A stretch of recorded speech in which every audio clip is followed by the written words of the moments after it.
स्वागत है आपका YouTube चैनल ऑनेस्ट एडवाइजर्स में। फ्रेंड्स, प्रॉपर्टी खरीदना, घर खरीदना हम सभी का सपना होता है और हो भी क्यों ना, हम सभी अपने सपनों का महल बनाना चाहते हैं। प्रॉपर्टी खरीदने में बहुत सारा पैसा लगता है, इसलिए ये जरूरी है कोई भी प्रॉपर्टी खरीदने से पहले हम जरूरी जांच पड़ताल और उससे संबंधित दस्तावेजों का वेरिफिकेशन अवश्य करें, जिससे न केवल आप धोखाधड़ी फ्रॉड से बचेंगे बल्कि आप एक सही निर्णय भी ले पाएंगे। इसलिए फ्रेंड्स, यदि आप प्रॉपर्टी खरीदने से पहले सभी दस्तावेजों को चेक करना चाहते हैं, सभी दस्तावेजों के बारे में जानकारी प्राप्त करना चाहते हैं, तो आप बिल्कुल सही जगह पे आए हैं। फ्रेंड्स, आज हम आपके लिए लाए हैं स्पेशल वीडियो, जिसमें आज हम आपको बताएंगे प्रॉपर्टी से संबंधित समस्त वह महत्वपूर्ण दस्तावेज जो आपको आवश्यक रूप से प्रॉपर्टी खरीदने से पहले सेलर से प्राप्त करना चाहिए और उनकी जांच भी करना चाहिए। तो चलिए फ्रेंड्स, शुरू करते हैं। प्रॉपर्टी खरीदने से पहले चेक करें ये जरूरी दस्तावेज। तो सवाल ये आता है, हम प्रॉपर्टी के दस्तावेज चेक कैसे करें? इसका सिंपल सा आंसर है दोस्तों, प्रॉपर्टी के डॉक्यूमेंट्स को एग्जामिन करें, किसी लॉयर से प्रॉपर लीगल एडवाइस लें, सर्च रिपोर्ट लें, प्रॉपर्टी के डॉक्यूमेंट्स की स्क्रूटनी करें और प्रॉपर्टी से संबंधित समस्त जानकारी की जांच करें और सेलर से प्रॉपर्टी के पेरेंट डॉक्यूमेंट या चेन डॉक्यूमेंट्स अवश्य प्राप्त करें। आपके मन में ये डाउट आ रहा होगा कि प्रॉपर्टी के पेरेंट डॉक्यूमेंट या चेन डॉक्यूमेंट क्या होते हैं? फ्रेंड्स, पेरेंट डॉक्यूमेंट या चेन डॉक्यूमेंट्स प्रॉपर्टी से संबंधित समस्त पुराने दस्तावेज होते हैं। पेरेंट डॉक्यूमेंट या चेन डॉक्यूमेंट्स में आता है sale deed, title deed, mother deed, conveyance deed, mutation extract, building plan, NOC from various department, development agreement between builder and land owner, copy of possession letter, building permission, TNCP layout, paid property tax receipt, utility bills, NOC from society, from bank. ये सभी documents property के parent document या chain documents में आते हैं।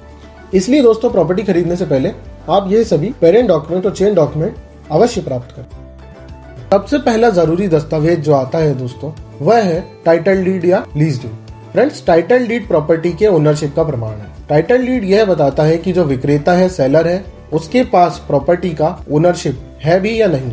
इससे हमें यह पता चलता है कि जो व्यक्ति हमें प्रॉपर्टी बेच रहा है वह उसका मालिक है भी या नहीं है। प्रॉपर्टी का टाइटल उसको गिफ्ट के द्वारा, विल के द्वारा, खरीदने के द्वारा इत्यादि के रूप से सेलर को प्राप्त हो सकता है। इस दस्तावेज से ही आपको यह पता चलेगा कि जो व्यक्ति आपको प्रॉपर्टी बेच रहा है वह वास्तव में उसका मालिक है भी या नहीं। इसलिए यह दस्तावेज आवश्यक रूप से आप सेलर से लें। इसके बाद आता है लीज डीड। अगर किसी व्यक्ति ने प्रॉपर्टी को गवर्नमेंट के प्रोजेक्ट में या गवर्नमेंट की एंटिटी से खरीदा है तो वह प्रॉपर्टी उसको लीज पर गवर्नमेंट के द्वारा प्रदान की जाती है। इसलिए आप उस प्रॉपर्टी की लीज डीड को आवश्यक रूप से सेलर से प्राप्त करें। लीज डीड में आपको यह पता चलेगा कि गवर्नमेंट ने किस व्यक्ति को वह प्रॉपर्टी लीज पर दी है और लीज की अवधि क्या है और उस व्यक्ति के पास प्रॉपर्टी को ट्रांसफर करने का, बेचने का राइट है भी या नहीं और लीज रिन्यूअल होने का प्रावधान लीज डीड में है भी या नहीं। इसलिए यदि आप लीज होल्ड प्रॉपर्टी खरीदते हैं तो सबसे पहले लीज डीड आवश्यक रूप से प्राप्त करें। इसके बाद आता है दोस्तों महत्वपूर्ण दस्तावेज, वह है सेल डीड। सेल डीड वह डॉक्यूमेंट है जो प्रॉपर्टी को बेचने का प्रमाण है। यदि आपके सेलर ने किसी से प्रॉपर्टी खरीदी थी तो उसने सब रजिस्ट्रार ऑफिस में जाकर के प्रॉपर्टी की सेल को रजिस्टर करवाया होगा। इसी दस्तावेज को हम बोलते हैं सेल डीड। प्रॉपर्टी खरीदने से पहले आप अपने सेलर से उसकी सेल डीड अवश्य रूप से प्राप्त करें और उसकी जांच करवाएं।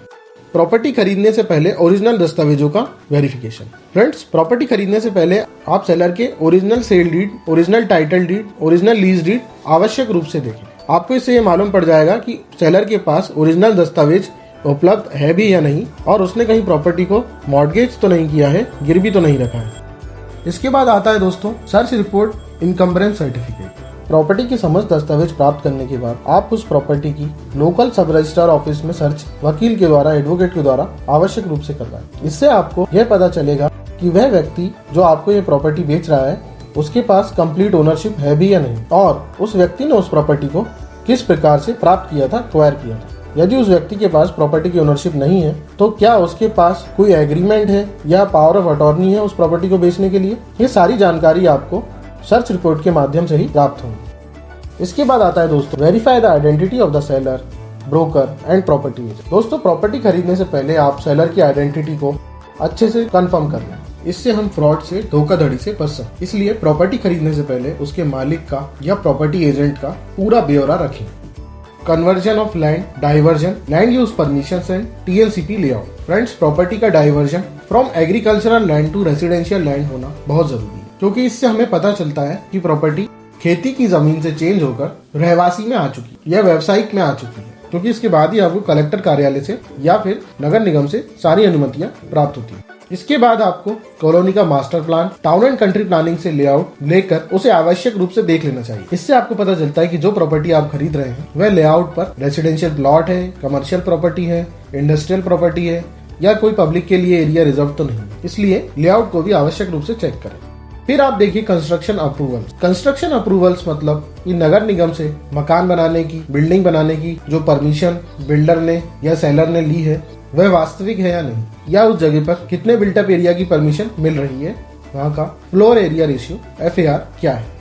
Occupancy certificate, completion certificate. Friends, यदि आप बिल्डर से कोई फ्लैट ले रहे हैं तो फ्लैट के केस में आप ऑक्यूपेंसी सर्टिफिकेट और कंप्लीशन सर्टिफिकेट ले, क्योंकि इससे आपको पता चलता है फ्लैट जो आपने खरीदा है वह ऑक्यूपेंसी के लिए रहने के योग्य है या नहीं है, उस बिल्डिंग में फ्लैट में कोई खामी तो नहीं है। इसके लिए आप म्युनिसिपल अथॉरिटीज द्वारा इशू किया गया occupancy certificate, completion certificate builder से अवश्य।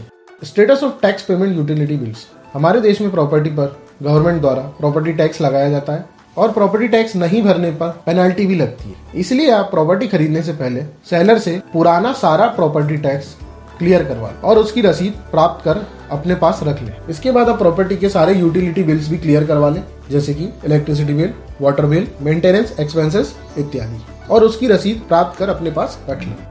Physical survey and access to the property.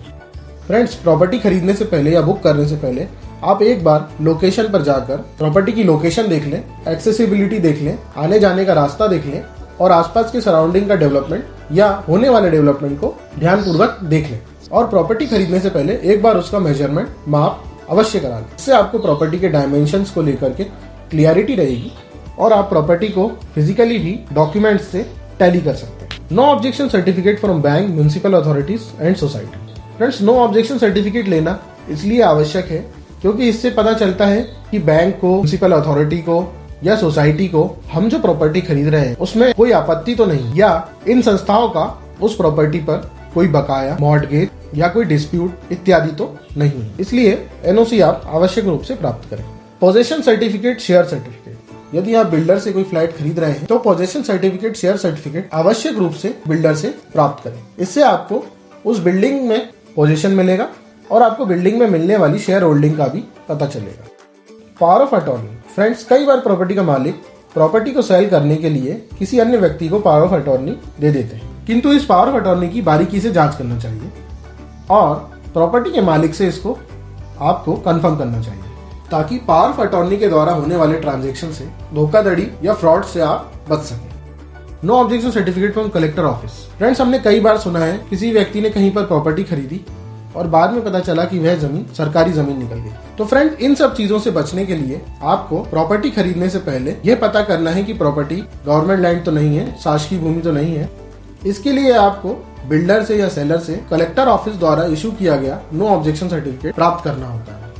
Compliance under RERA act 2016। Friends, वर्ष 2016 से हमारे देश में real estate regulatory authority RERA का निर्माण सरकार द्वारा किया गया। फ्रेंड्स, यदि आप किसी प्रोजेक्ट में फ्लैट खरीद रहे हैं, घर खरीद रहे हैं या प्लॉट खरीद रहे हैं तो आप आवश्यक रूप से ये चेक करें कि वह प्रोजेक्ट रेरा में रजिस्टर्ड है या नहीं। इसके लिए आप बिल्डर से प्रोजेक्ट का रेरा रजिस्ट्रेशन सर्टिफिकेट मांग सकते हैं या आप ऑनलाइन रेरा की वेबसाइट पर जाकर के भी प्रोजेक्ट की डिटेल्स सर्च कर सकते हैं। बिल्डर का रेरा में रजिस्टर होना वर्ष 2016 के बाद से अनिवार्य कर दिया गया है। रेरा के अंतर्गत रजिस्टर होने वाले प्रोजेक्ट्स में प्रॉपर्टी खरीदने से आपको ये भरोसा रहता है कि प्रॉपर्टी का कंप्लीशन और पोजीशन बिल्डर के द्वारा आपको तय किए गए समय पर अंतराल पर प्रदान कर दिया जाएगा। इस कॉन्ट्रैक्ट का ब्रीच होने पर आप बिल्डर के विरुद्ध रेरा में शिकायत भी दर्ज कर सकते हैं। Newspaper publication. फ्रेंड्स, प्रॉपर्टी खरीदने में आप बहुत सारा पैसा खर्च कर रहे होते हैं, इसलिए जरूरी है कि प्रॉपर्टी खरीदने से पहले, रजिस्ट्री कराने से पहले न्यूज़पेपर में पब्लिकेशन करा लें, जिससे कि आपको यह पता चल जाए कि प्रॉपर्टी पर किसी अन्य व्यक्ति का, अन्य संस्था का